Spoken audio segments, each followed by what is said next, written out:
we continue our analysis of the US-Iran war. And in this war, there are three major questions that will determine the outcome of this war, as well as the world afterwards. Okay, and these three questions are, number one, will the US launch a ground invasion? So right now, the United States and Israel are primarily focused on an air war, striking Iran from a distance. In the past, we would call this siege warfare. And as long as it remains an air war, the United States can choose to de-escalate and withdraw from the Middle East. They would lose this war, but the loss would not be catastrophic. Whereas if they choose to launch a ground invasion, it would escalate very quickly, and they would be trapped in Iran for the next 5 to 10 years. It would be a catastrophe whether or not they win or lose. Because in order to fight a ground war, the United States would have to institute a national draft where young men as young as 18 would be forced to join the army and be sent to fight in Iran. Okay? So that's the first big question for us. Will the United States send in ground troops? And remember, there's the idea of mission creep, where maybe in the beginning you're like, I'll send in 1,000 troops to do a small mission. But then it doesn't go well, so you send in 2,000, okay? It slowly creeps up. It's what we call mission creep. And that's how the United States embroiled itself in Vietnam. All right, so that's the first big question. Second big question is, will nukes be used? There's a lot of concern online that Israel is preparing a nuclear strike on Iran because the Israelis don't like how the war is going, and they want to reclaim the initiative. Nukes are a taboo in geopolitics. The Americans used them at the end of World War II, and no one's used them ever since. If Israel were to use tactical nuclear weapons, they would break this universal taboo, and we might find ourselves in a nuclear apocalypse, okay? So that's a great concern that everyone has right now. And the third question is the Al-Aqsa Mosque. This is the third holiest site in the Islamic world. There's Mecca, there's Medina, and there's the Al-Aqsa Mosque. The Muslims believe that it is from the Al-Aqsa Mosque in Jerusalem where Muhammad ascended to heaven. And the Jews believe that the Al-Aqsa Mosque sits on the site of their temple, which is the house of God. So religious Jews, extremists, want to destroy the Al-Aqsa Mosque to rebuild the third temple. And if the religious Jews, the extremists, destroy the Al-Aqsa Mosque, then the 2 billion Muslims in this world would be religiously obligated to go to war against Israel. Okay? So these are the three big questions that will determine how this war will determine the future of the world. Okay, so in this class, I teach you game theory to make predictions about the future. So right now, I'm gonna make 3 predictions, and then I will show you my analysis as to how I make these predictions, okay? Now, what's important to understand is that these are only my guesses based on my analysis. And whether or not they turn out to be correct will determine the validity of my analysis. I don't have inside information. I don't know more than you do, okay? I'm just working out of public knowledge and doing game theory analysis. So according to game theory, this is yes. The United States will send in ground troops. According to game theory, this is no. And number 3 is yes. Okay? So what I'm going to do is spend the next 2 classes explaining to you my game theory analysis as to how I come to these conclusions. And we can watch how world events unfold. Now I want you to understand something, which is that for my theory to be valid, for my analysis to be valid, I have to be correct on all three. Okay? If I miss one, then all my theory is wrong. I know there's a lot of concern from around the world that nukes will be used. And I'm 100% confident that nukes will not be used at this time in this war. And if I'm wrong, I apologize to the world, okay? But at the same time, we'll all be dead anyway, so it doesn't really matter, all right? Okay, all right, so let me explain my analysis, okay? So remember, today, what I'm gonna do is do number 1 and number 2, explain to you why Israel will not use nuclear weapons and why there will be a ground invasion. And then next class, I'll explain number 3 to you, okay? That's a plan for this week. All right, so to understand what's going on, I need to teach some basic geopolitical theory, okay? So in military affairs, in geopolitics, there's a concept called escalation ladder. Escalation ladder. Okay?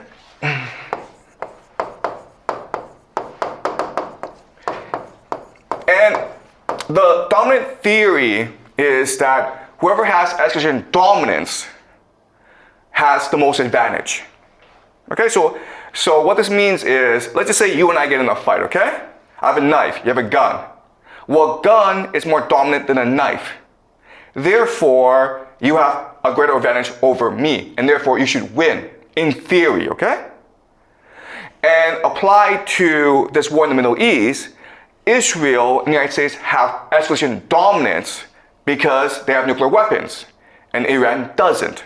Therefore, the United States and Israel have a huge advantage over Iran, okay?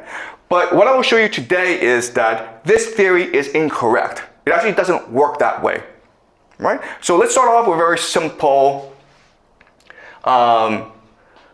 example.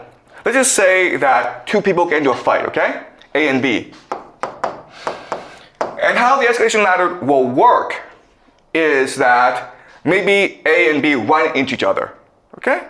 And then A says, hey man, say sorry. And then B is like, it's not my fault, you say sorry, okay? So there's a conflict, and it's usually a very small conflict. No one knows why, and no one knows who's at fault, okay? So they start cursing each other, okay? So the first step is a conflict. Second step is they start cursing each other, right? Screw you, screw you. And then they might start pushing each other, right? Push, push. And then they hit each other, okay? Punch, punch. And then they start the fight. And then one pulls out a knife and the other pulls out a gun. All right? And then B shoots dead. Hey, fight over, right? Okay. So there are certain things that we need to keep in mind about this example. First of all, the fight is not contained in itself, okay? You cannot perceive this game as just one between A and B, who's physically stronger. There are other players involved as well. Okay, so for example, there are spectators or friends. There's a crowd watching you, okay? This is important because there's also the police, right? Eventually the police will come, the government, and they'll ask people, hey, what happened, man? Whose fault was it, right? And also, for people who are religious, there's also God, right? If you die, you have to go up to God, heaven, and God's gonna ask you, hey man, how did you die? So you have to explain how you died, all right? So in other words, in this escalation ladder, there's 3 factors that you have to consider that drive people up this escalation ladder. These 3 factors are, of course, emotions. Second is power. And the third is reason or logic. Okay? And what drives people up is adrenaline. In other words, it is impossible to skip the escalation ladder, right? You don't go from like, hey, screw you, to like the guy pulling out a gun and shooting you, okay? You have to go step by step by step because adrenaline is rushing in your system. And this adrenaline, it's making you more angry, but it's also making you stronger and more resolved. And it's also telling you how to fight this battle, okay? And the thing to remember about this is really important, is that it's not about how fast you climb up the escalation ladder, okay? If you get too angry and you overreact, then you are at fault, right? What you want to do is climb it up strategically, and that means you have to remain calm and controlled. Because if you remain calm and controlled, you have 3 advantages over your opponent. The first is focus, second is clarity, and the third is focus, you're clear, and resolve, okay? Sorry, resolve. Okay? What this means is that you know what you're doing, you have a strategy, you are clear about how to achieve your strategy and your goal, and you are determined to achieve it, okay? But in order to have all 3, you have to remain calm, and therefore you need to control yourself as you climb up this escalation ladder. Because remember, it's just not about beating your opponent, it's about justifying yourself to your friends, to the police, and to God as well. Because you might hit that person, he might go to hospital, and you've won the fight, but then you go to prison for 10 years, in which case you've lost the fight, okay? All right? So the main idea I want you to remember is this, and this is the law of escalation.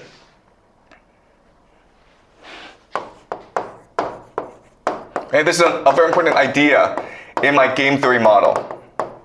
Control is more important than dominance. Okay? Control is more important than dominance. Why? Because control is the idea of calibration. Calibration means that you time or you structure or you strategize your response in a way that helps you achieve your strategic objective. Okay? You're not just throwing punches, you're throwing a punch in a certain way that allows you to defend yourself, that strikes fear in the opponent, and also allows you to seem as the good guy among spectators. Okay? And then when the police come, you can justify why you threw that punch in a certain way to the police so that you don't go to jail. Okay? All right, so another way of saying this is that calibration is ultimately about strategic flexibility. And the idea of strategic flexibility is, in a fight, the person who has the most options, the person who has the most flexible strategy will usually win the fight, okay? This is a law of escalation, and I'll explain to you how this applies to the US-Iran war, okay? All right, so before I actually talk about the war, what I want to do is do a thought experiment to examine how we can understand what's going on between the United States and Iran, okay? So let's do a thought experiment. And the thought experiment is this. Let's just say that there's a bully, okay? And he's the biggest guy in the school. And he has a gang, okay? These are his friends. And there's like maybe 4 of them. And so what they do is they basically prey on everyone at the school, okay? And there's maybe 100 people at the school, right? And so what they do is they make everyone in the cafeteria pay a tax. Okay, if you want to go in the cafeteria and eat, you have to pay a tax. Maybe $1, who knows, okay? And the friends of the bully go collect the tax and then give him all the money, okay? And that is the structure of the school, where if you want to eat lunch in the cafeteria, you have to pay a tax, and the bully's friends collect the money, and the bully shares the money amongst his gang, okay? Now, at first, people are okay with this system because they think that it's actually beneficial because the bully is keeping the peace and order in the cafeteria, right? He's keeping everyone safe. So yeah, I pay $1, but it's not that much money. And we're all safe so that we can all enjoy our lunch in peace in the cafeteria, okay? But then what happens over time is that the bully gets more and more arrogant because he feels invincible. Everyone just obeys him. So he develops the idea of hubris. And the idea of hubris is that no one has the courage to challenge me. Everyone's afraid of me, and therefore I can do whatever I want. So what does he do? Well, the first thing he does is that he charges more money from everyone, okay? So the tax goes up, and so people are disgruntled about this. Okay, they don't understand why they're paying more to the bully, okay?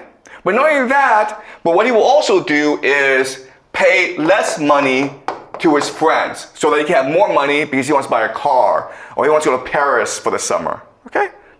Does that make sense? Okay, so everyone's not happy about this, but this is the reality that they live in, and there's nothing they can do about it. And so people just put up with it. One day, a new kid comes into the school, okay? The new kid. And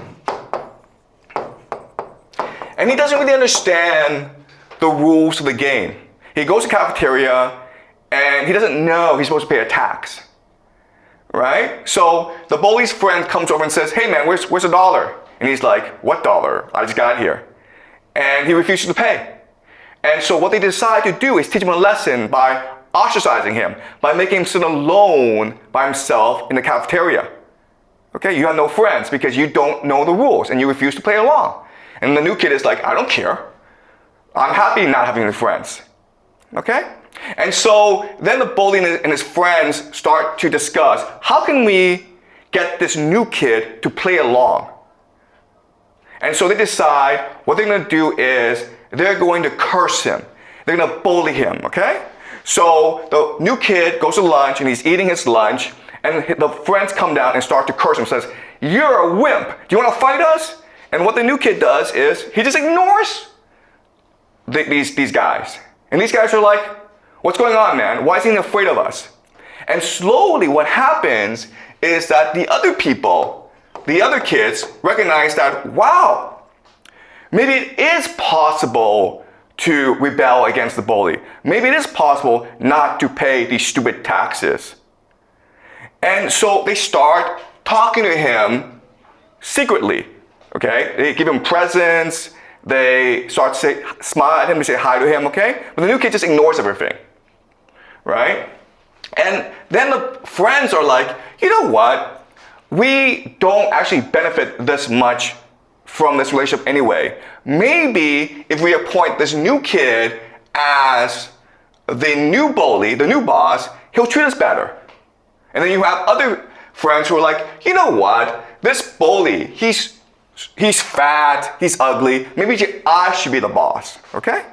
So just because a new kid comes in, doesn't know the rules, and he's willing to challenge the reality, challenge the assumptions, the values of this cafeteria, now there's dissent. Now there's rebellion going on, okay? And different people are talking to him and trying to form alliances with him.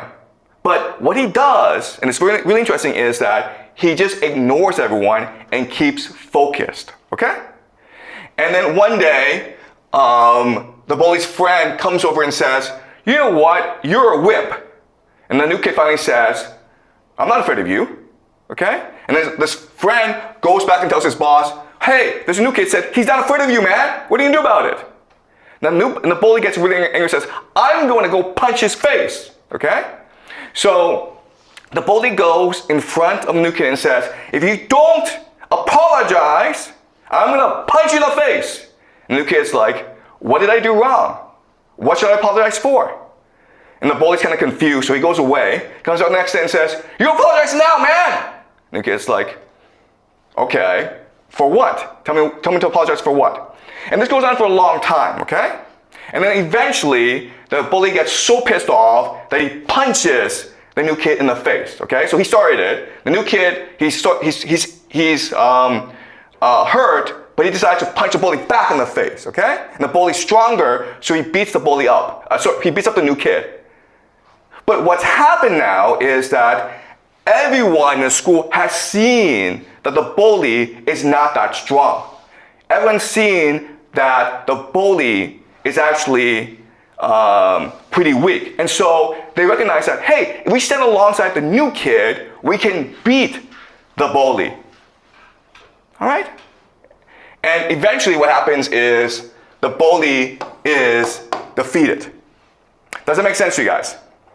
All right, so certain things to understand is that, yes, the bully has escalation dominance because he's stronger and he's the biggest kid in the school. He can beat up everyone.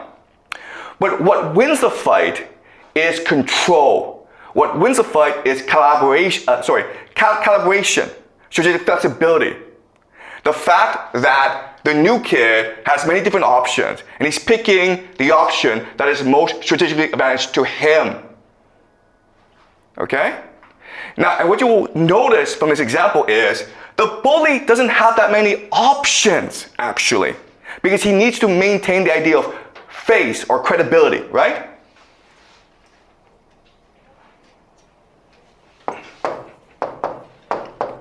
This is the essence of his power.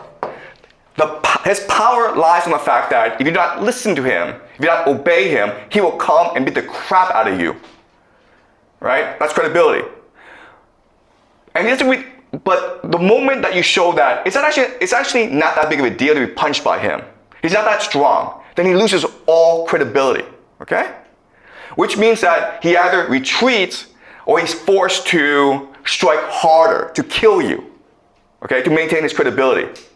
So another way of saying this is that by calibrating your movements strategically, you can manipulate the bully into self-destruction. Does that make sense to you guys? All right? Any questions? Okay, so that's a theory. All right? So now what we're going to do is we're going to apply this theory, the law of escalation, to what's happening in the Middle East. Okay? We're going to do that by looking at the escalation ladders of both Iran and the United States. All right. Okay.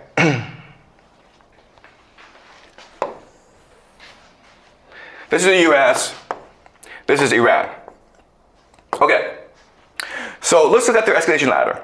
So the first thing the United States does, of course, is something called decapitation. What is decapitation? Decapitation is like, I just kill your leaders, you don't have any more leaders, and therefore you don't know what to do, and therefore you surrender, okay? That's the first thing the US did. It didn't work. So now what the United States is doing is attacking military targets, air defense, and military bases, okay? That's the second step. And the idea is that you beat the crap out of the military so they surrender. But that didn't work either, okay? So then what you do next, of course, is economic embargo, where you basically prevent Iran from trading with the world, right? Prevent Iran from selling oil to China, basically, by blockading the seas.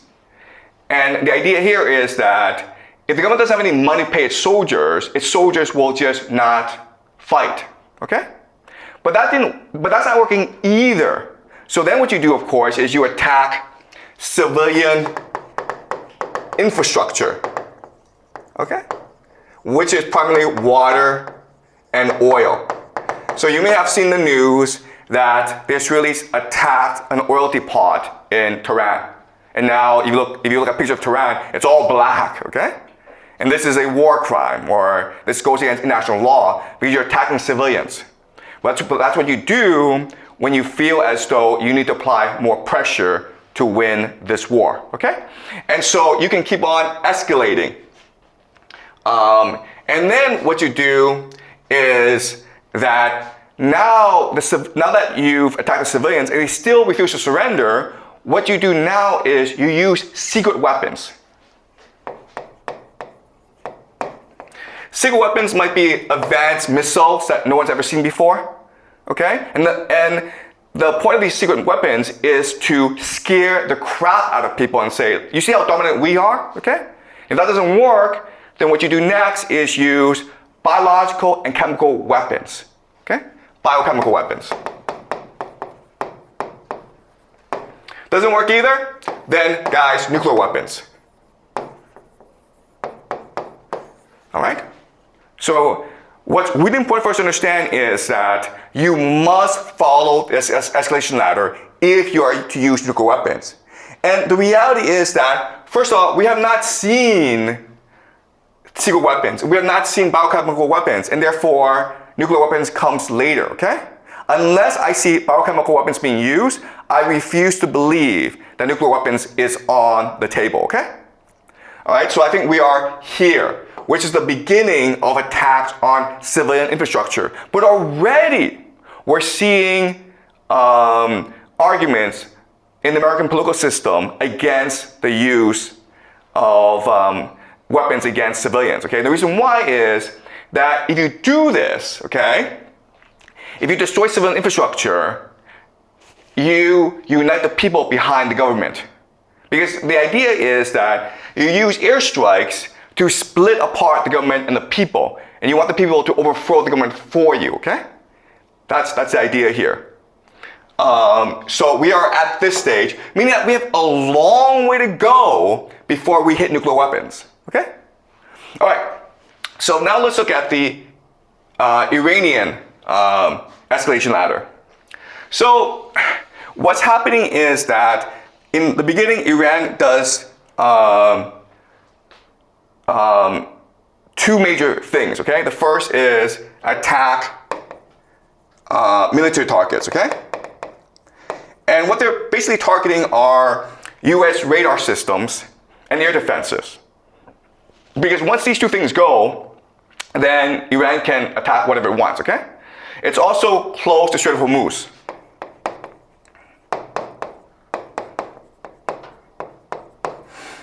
All right? And by closing the Strait of Hormuz, you put pressure on the economies of the GCC, as well as East Asia. The hope is that by blockading the economies, the GCC, UAE, Saudi Arabia, Bahrain, Qatar, Kuwait will put pressure on Donald Trump to end this war as quickly as possible. Also, East Asia receives most of its oil from the GCC, from the Strait of Hormuz, right? So China gets about 40% of its oil, Japan gets 75%. That's a lot of oil. So the hope is that these countries will put pressure on the United States to end this war as soon as possible, okay? So that is the Iranian strategy. But if they're forced to go up the escalation ladder, what will happen is this. If you attack their economy, they will attack your economy as well, okay? With missiles, basically targeting oil fields. If you attack their civilian infrastructure, they will attack your civilian infrastructure as well. And what is the main weakness in these GCC countries? Desalination plants, okay? Desalination plants.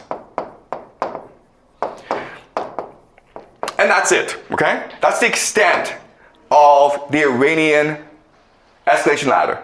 Because it doesn't have nuclear weapons. It doesn't have biochemical weapons.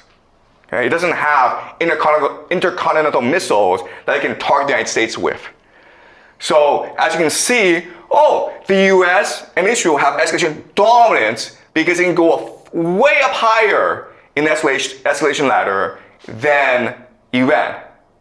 But that's the wrong way to understand this, okay? Because if you look at their strategies, Iran has much more flexibility, much more calibration than the United States, okay? When the United States attacks you, it's pretty blunt. But look, if I close out the Strait of Hormuz, I can be strategic in how I close the Strait of Hormuz. For example, if you're a Chinese ship, I'll let you pass. For example, if you are a GCC nation and you want to bribe me, if you want to pay me a tax, I'll let you pass as well. If you're a GCC nation and you're like, you know what, forget the United States, I want to be a friend of Iran, I'll let you pass as well. You understand? So by closing on the Strait of Hormuz, it creates a calibration strategy. It allows Iran to selectively and strategically apply pressure to the friends of the United States so that they become the friends of Iran, okay? Same thing with these drone strikes against oil fields and military targets, right? If you attack me, I attack you with drones. But if you don't attack me, then I don't attack you, okay? So in other words, okay, this is a really important idea. The US and Iran have different military decision trees. Okay? All right? So let me explain how. Because the United States and Israel, they're just attacking Iran. Okay? And they attack with air power, so that's very blunt. Right? Okay? So you go from one step to the next, to the next, to the next. Okay? This is the classic escalation ladder. Iran is not like this. Their decision tree is different. Okay? Because their strategy is to force the United States to admit defeat and retreat from the GCC. Okay? To close down the military bases in the Middle East so that Iran has control over the Strait of Hormuz and therefore it can control all world trade. Alright? So that's a strategy. So this strategy means that you have different options. Alright? Your options are attack Israel, military targets, civilian targets, Tel Aviv, okay? All right, so I don't want to spend too much time on this, but as you can see, if you think about it, Iran can be much more selective in its targeting than the United States and Israel. And therefore, the options that it has, it is much more diverse, which gives Iran escalation control over the situation. Okay? Do you guys understand this? All right. So let's look at why Iran has advantages over the escalation ladder. Okay? U.S., Iran. The first major difference is that Iran is active, whereas the US is passive. Okay? Another thing this is, go back to the bully example where the bully has to maintain credibility. He has to show that he's more powerful than the other kids, right? So if you provoke him, he has no choice in the matter but to hit you, okay? But you, the new kid, can choose whether or not to provoke him or not. You can choose the timing of when to provoke him. Therefore, you are active. Okay? The second big difference is that Iran has a clear strategy. It knows what it wants to accomplish and it knows how to accomplish what it wants. Remember, what Iran wants is control the Strait of Hormuz and the United States out of the Middle East. That's what it wants to do. And it's calibrating its attacks in a certain way to achieve this end goal. And it's working out very well for Iran, okay? The United States, on the other hand, doesn't know what it wants. It wants to destroy Iran. But what does that mean, okay? Destroy. And it could mean regime change. It could mean economy collapses. It could mean the civilian population starves, okay? It could mean anything. But because there's so much ambiguity, so much confusion about what it means, it confuses military strategy. All right? And the last thing is, of course, is that Iran is flexible and the United States is inflexible. Okay? So by studying the escalation ladder, we discover that Iran has far more advantages than the United States. Okay? All right. So what does this mean? All right. It means that Iran will probably win this war ultimately. But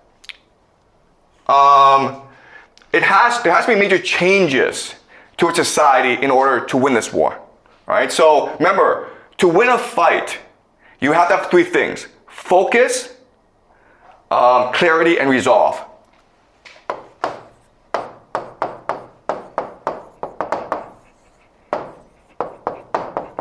All right? You have to know what your purpose is. You have to know how to achieve it, and you have to be determined to achieve it. Okay? So what does this mean for the Middle East? What does it mean for Iran?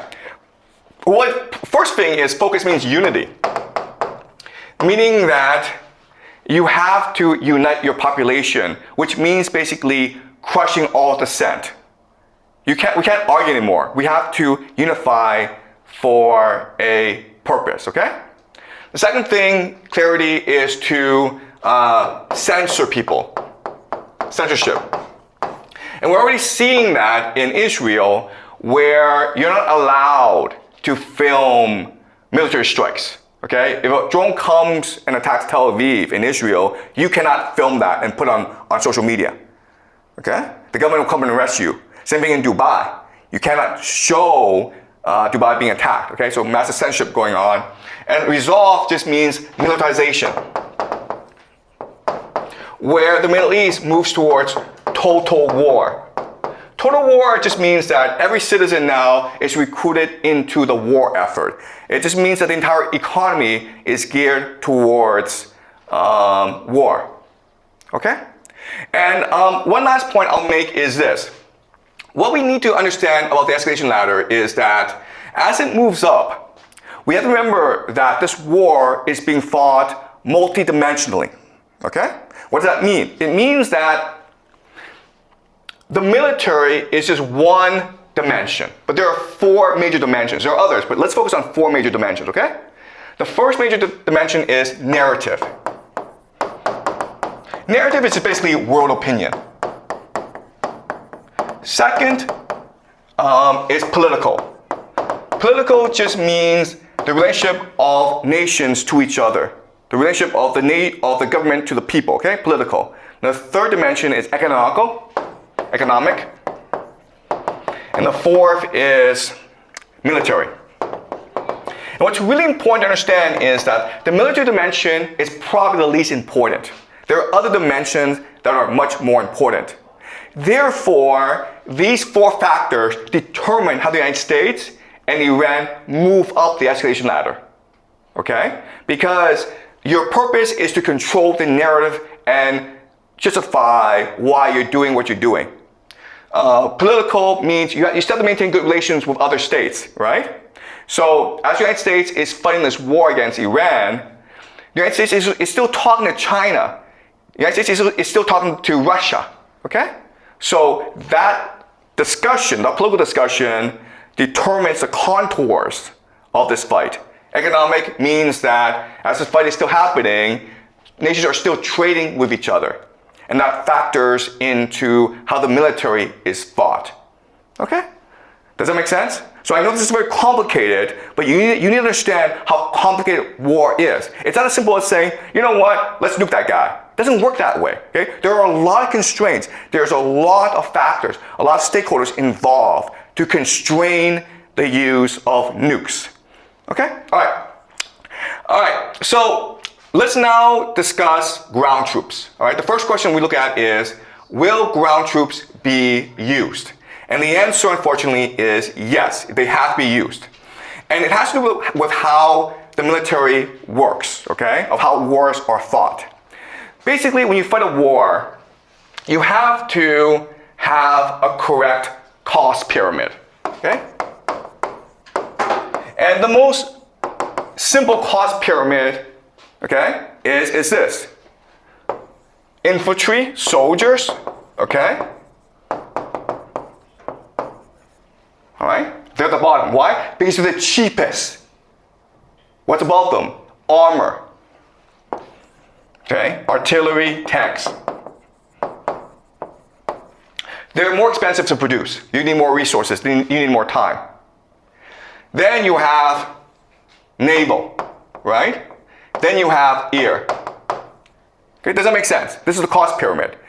And cost pyramid is just a question of like, how much energy, how much time, how much resources do you need to produce a certain product, okay? It costs you very little to produce a soldier, but it costs you a lot to produce an airplane. And this is important because wars are usually wars of attrition, meaning that you have to put all your resources into winning the war, okay?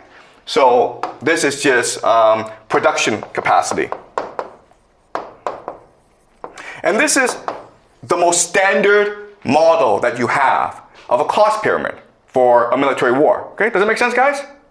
The problem is that the United States have an inverse pyramid. Okay? Meaning that ear is what's dominant, then naval, then armor, then soldiers. You can't fight a war like this. I mean, the moment you choose to fight a war like this, you've lost the war.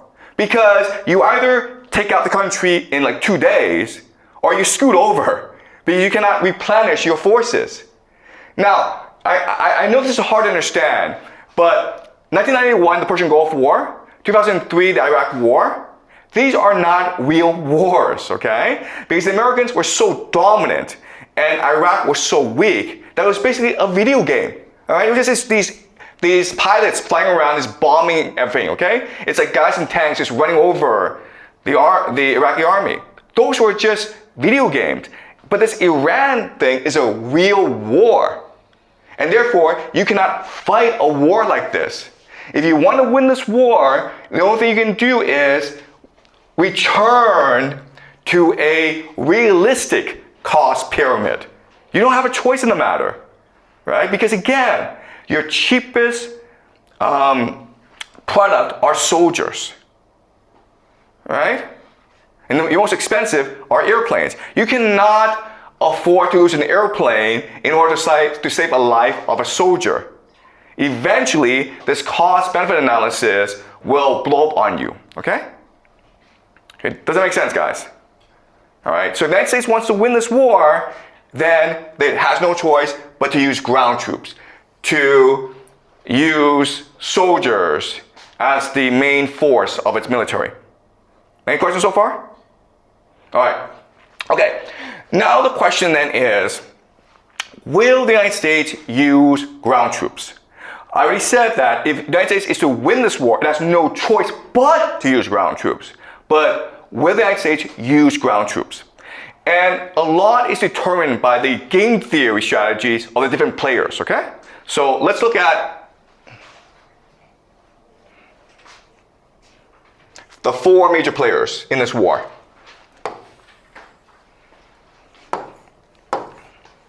You have US, you have Israel, you have Saudi Arabia,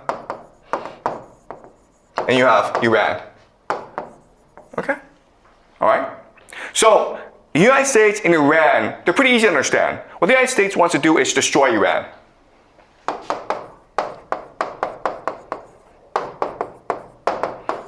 Okay? Why? Because if we were to destroy Iran, the United States would have complete control over Middle East oil.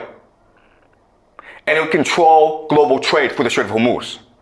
And therefore, the United States can maintain its empire, okay? So a really simple objective. Let's destroy Iran. We don't care how, we don't care why, let's just go do it, okay? Iran has another strategy, which is control Strait of Hormuz and destroy CENTCOM. CENTCOM is basically the American military in the Middle East, called Central Command, okay? So those are 2 major military objectives of Iran. And we can understand why. Because if CENTCOM is destroyed, Iran has complete control over the Middle East. Now, Dubai, now Oman, Bahrain, Kuwait have to pay taxes to Iran. Now Iran, the new kid, is now the bully of the Middle East, right? Now it's a hegemon. That is the political objective of this war. Okay? Israel is a bit more complicated. All right? For Israel, oh, sorry. One other thing is humble Israel. That's the other thing, because even if you defeat the United States, you still have to deal with Israel, okay? And Israel is the great military power of the Middle East. So you want to humble them. You want to weaken them. You can't destroy Israel because Israel has nuclear weapons, right? You piss off Israel, those nukes start flying. You don't want that, right? So those are the three major political objectives for Iran. Control the Strait of Hormuz, destroy CENTCOM, and humble Israel, okay? If you are Israel, actually for you, the strategy is different. What you want to do is this. You want to destroy CENTCOM and destroy Iran. Okay? Those are your objectives. Why? Because if you destroy both the United States and you destroy Iran, then you are the sole hegemon in the Middle East, okay? Also destroy the GCC. Destroy Saudi Arabia as well. Why? Because once Saudi Arabia is destroyed, all its resources belong to you, okay? And this creates something called the Greater Israel Project, which is what we will discuss next class. But as you can see, that's really important, is that even though the United States and Israel are allies, their ultimate strategy is different. Their objectives are different. In fact, they're in conflict, okay? Then you have Saudi Arabia. What does Saudi Arabia want to do? Well, destroy Iran, because if you destroy Iran, you have complete control of the Strait of Hormuz. Then you can be a bully, okay? But you also want to destroy the US and you want to humble Israel. All right? Does that make sense? All right? So by understanding how each player perceives the game, we can now understand how they will go about their strategy, right? So the United States just wants to destroy Iran. But as you can see, Israel, Saudi Arabia, and Iran all want to destroy the United States. And how do you do that? You do that by forcing the United States into a long ground war, right? Therefore, if you're Israel, you don't want to use nukes. Why? Because nukes would end the war too quickly. You want to drag this war out as long as possible to force the United States to send in ground troops. And then you're like, well, why doesn't the United States use nuclear weapons? And the answer is already told you, the escalation ladder. It needs to justify itself to the people, okay?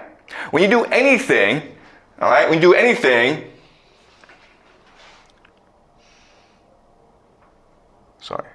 when you do anything, you have to worry about certain factors, okay? You have to worry about troop morale. Your soldiers have to believe that they are fighting for a good cause, okay? You have to worry about public opinion.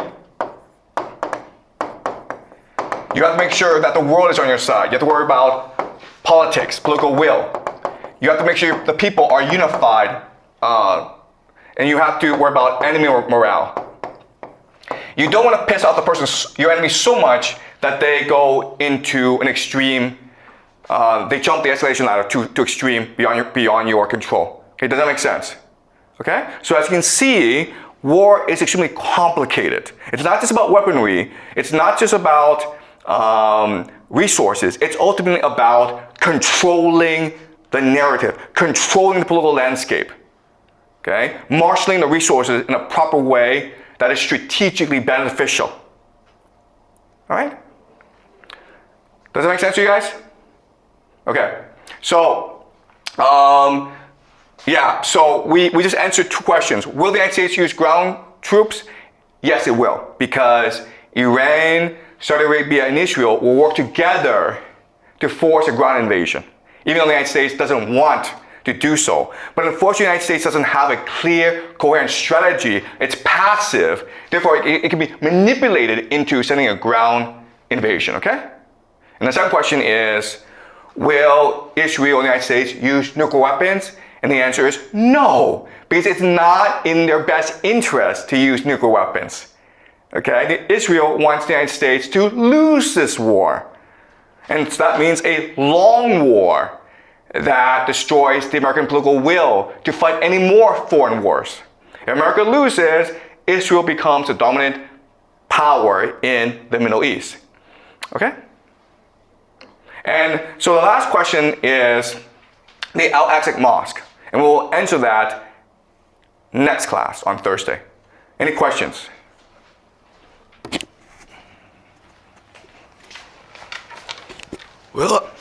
Will Americans take over Iran like what they did to Venezuela? Like they captured their president? Okay, look, the strategy in the beginning was to do a Venezuela in Iran. Meaning you go in, you kill the leader, a new leader emerges to negotiate with you and surrender to you because you're too powerful, okay? But Venezuela and Iran are two very different countries. The Venezuelan elite is very pro-American, meaning that their wealth, their children, their family is stored in America. Therefore, the Venezuelan elite have a vested interest in negotiating a deal with America to protect their own interests.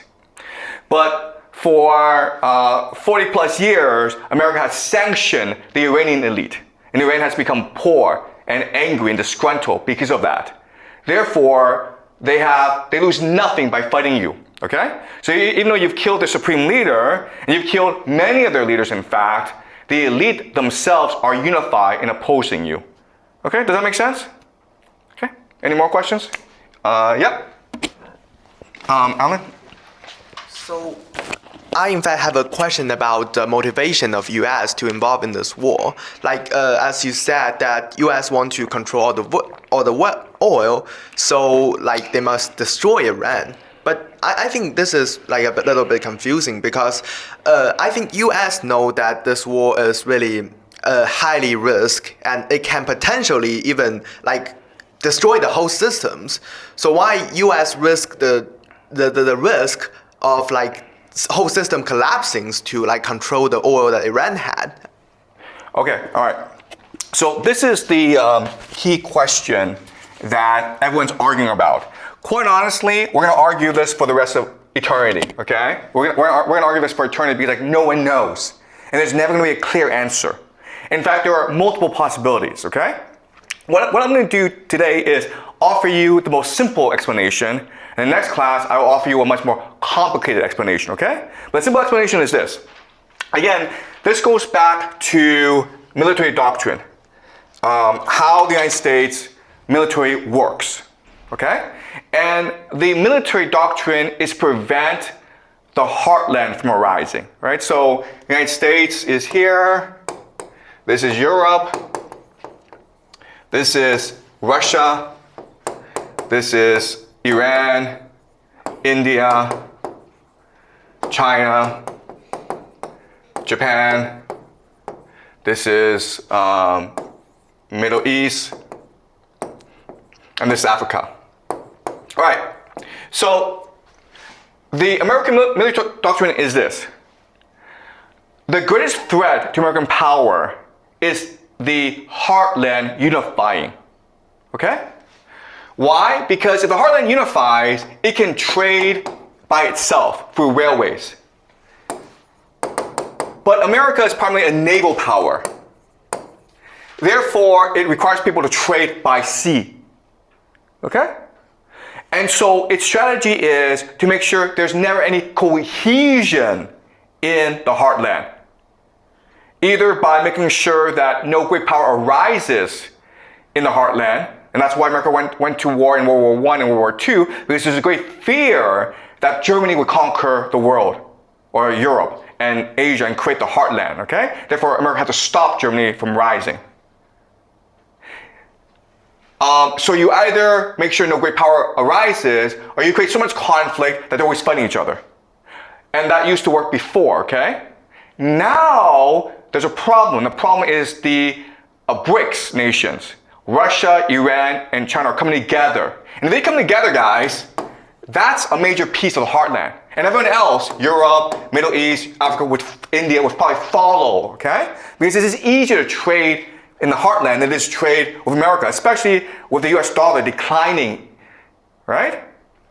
So, in other words, the United States has no choice but to fight this war because that's their entire strategy to maintain hegemony in the world, to prevent the heartland from unifying. All right? Does that make sense? Because like once you destroy Iran, the heartland fractures. There's no way that they can now trade together anymore. They're still reliant on American maritime routes, okay? America maintains is still the hegemon because it controls world trade. Whoever controls world trade controls the world. Whoever controls the heartland controls world trade, okay? Does that make sense? Okay, but this is just one explanation. There's actually other explanations, and I'll go into a more complicated explanation next class. All right? Any more questions? Yep. So you mentioned Saudi Arabia and how it wants to see the downfall of both the U.S. and Iran. It wants to see the downfall of Israel, U.S., and Iran. And to me that sounds like a pretty big goal. And how would they possibly use their strategy to achieve that goal? Or how would it possibly be for Saudi Arabia? Okay. All right. So it's very confusing to people why Saudi Arabia is actually against Iran, okay? But actually, if you go back and look at their history, they have major conflicts with each other. All right, so let's go over some of their conflicts. All right, so Saudi Arabia, Iran. The first major conflict is that Iran is a theocracy and Saudi Arabia is a monarchy. A theocracy just means that you're ruled by clerics who represent God. But a monarchy is a king who represents God. And for the Iranians, that is blasphemy, that's heresy, that's against the religion, okay? So Saudi Arabia and Iran hate each other. Saudi Arabia sees Iran as a threat and trying to induce a revolution within Saudi Arabia. Iran sees Saudi Arabia as blasphemous, okay? And it's a huge issue because Saudi Arabia is the home of Mecca, Medina, the two holiest sites in the Islamic world, okay? Second issue is that Saudi Arabia is Sunni and and Iran is Shia. So these are two different sects of the same religion, but it's like Protestants and Catholics. They just hate each other, okay? Okay, and the last thing is that Iran is anti-US and Saudi Arabia is pro-US. What this means is that Saudi Arabia has military bases, American military bases, inside of the Holy Land. And for the Iranians, that is the worst crime, right? Because it's infidels who are protecting the Holy Land. Infidels are not allowed in the Holy Land, right? If you're not a Muslim, you're not allowed to go to Mecca, all right? All right, so Saudi Arabia and Iran hate each other. Saudi Arabia has a huge problem in that it is an oil economy. Most of its GDP comes from oil exports. And for the longest time, it was trying to build a knowledge economy. It was trying to build tourism. It was trying to promote games, okay? Does not work. So if you're Saudi Arabia and you see the future, it's a pretty dismal future because eventually your oil is going to run out. Eventually people are going to switch to electrical vehicles, digitalization, which means that oil is no longer so important, okay? So what you need to do is, if you're able to control the Middle East, right? So where you get your money now is from trade access, the Strait of Hormuz. That's a viable future. If you just sit back and wait, eventually your nation's gonna run out of oil and therefore it's going to cease to exist. Okay, so Saudi Arabia needs to act now. And the way that it wants to act is it wants to create a conflict between the United States, Israel, and Iran where they destroy each other. And once they destroy each other, Saudi Arabia can come up on top. Now, Israel cannot be destroyed because Israel has nuclear weapons. But the goal is to negotiate a peace with Israel after the war is over. Right? Does that make sense? To split the Middle East between Israel and Saudi Arabia. But will Israel agree to this deal? Probably not. But according to game theory, Saudi Arabia has no choice in this matter because it is so far behind everyone else. Okay? It can only hope that this chaos leads to new possibilities. Because given the structure of the game so far, it does not have a very good future. Okay, does that make sense? All right, any more questions, guys? All right, okay, great questions. So please continue to follow the war, okay? So you have to follow the war and understand what's going on. And in this class, what I'm doing is I'm providing you the game theory analysis for you to understand what's happening and why it's happening and where this war is going, okay? And again, the 3 big predictions I make, and we'll know in the next year or two if these three things happen or not, is the United States will send in ground troops. It has no choice in the matter if it wants to win this war or continue this war. There will be no nuclear weapons being used. Again, I will apologize to the world if nuclear weapons are used, okay? The third is that the Al-Aqsa Mosque will be destroyed at some point. And it's something that I will talk about next class.